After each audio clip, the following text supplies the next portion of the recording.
Well, hello. Welcome back to another exciting edition of Coffee with Steven. So, this week's blog is entitled What Happens Next? And I'm sure that you can all guess what this one's about. All right, now I want to give you a fair warning. I drafted this blog on Friday of last week. So, there may be some news events that have happened in the interim period of time that, change the nature of certain things. But for all intents and purposes, at the time that the blog was written, the media had not called Joe Biden President-elect Joe Biden yet. And in the blog, I mentioned the fact that it's highly likely that he is going to become the president-elect, that notwithstanding any legal challenges or anything else.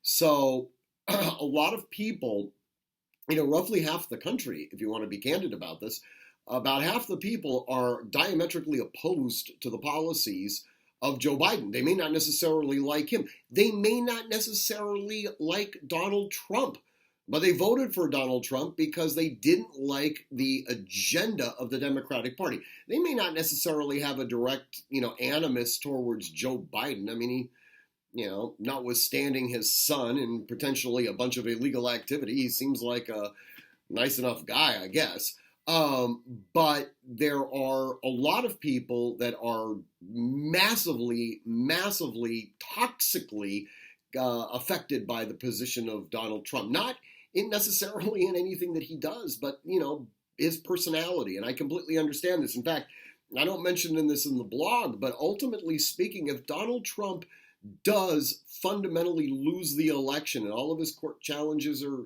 thrown out or everything else, he has one person to blame for this loss, and that is Donald Trump.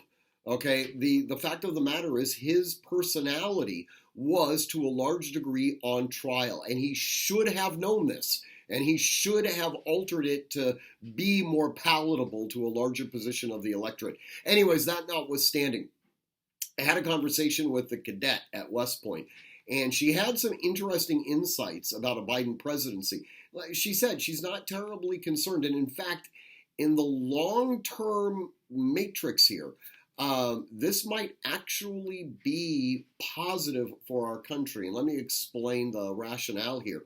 If Donald Trump wins, or if Donald Trump were to have won, during the next 4 years, there's not a tremendous amount of things that he could do. Certainly the Middle East peace process can continue to manifest and everything else. There definitely would be a containment of China, we think.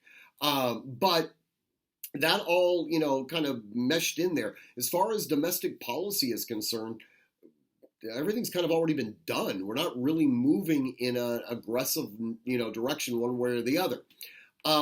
With a Biden presidency, other than some executive orders and really turning us into kind of like an anemic economic growth area, very similar to a Carter presidency. And that's actually what both Cheney and I are sort of predicting, that a Biden presidency will be very, very consistent with a Carter presidency. Just kind of bleh. Usually with some degree of hyperinflation, which I think is ultimately going to come. There's definitely going to be a disastrous effect from the standpoint of foreign policy. A lot of nations on the world stage are going to be kind of happy about it, but those people that are interested in maintaining peace, not so much. The Middle East peace process is probably dead. Israel is being threatened now more under a Biden presidency than protected under a Trump presidency. We're going to, again, refocus our efforts on a misguided alignment with Iran, building them up to be a regional hegemon. And God knows what ultimately happens with China. North Korea is always going to be a wild card. That, again, we're going to simply have to deal with that. But we don't forecast robust economic growth. In fact, if anything, it's going to be the other direction.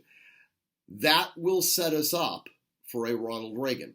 Just as we saw during the Carter administration, Carter was a necessary predicate for Ronald Reagan. Without Carter, Ronald Reagan would have never achieved a national stage. I would suspect the same type of situation is going to happen under a Biden administration.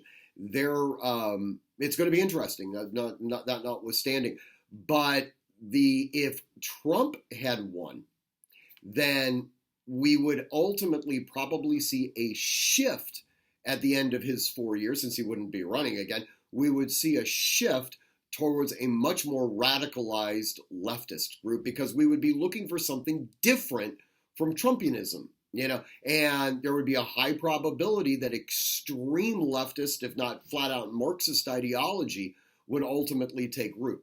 So the grand irony of this whole thing is that the net loser in this entire equation is ultimately going to be the Democrats. They're certainly going to get their butts handed to them in the midterm election. So we will wait and see. And anyway, read the blog. It can be found at artemishq.com. I know this one went a little bit longer than normal, but hopefully you got something out of it.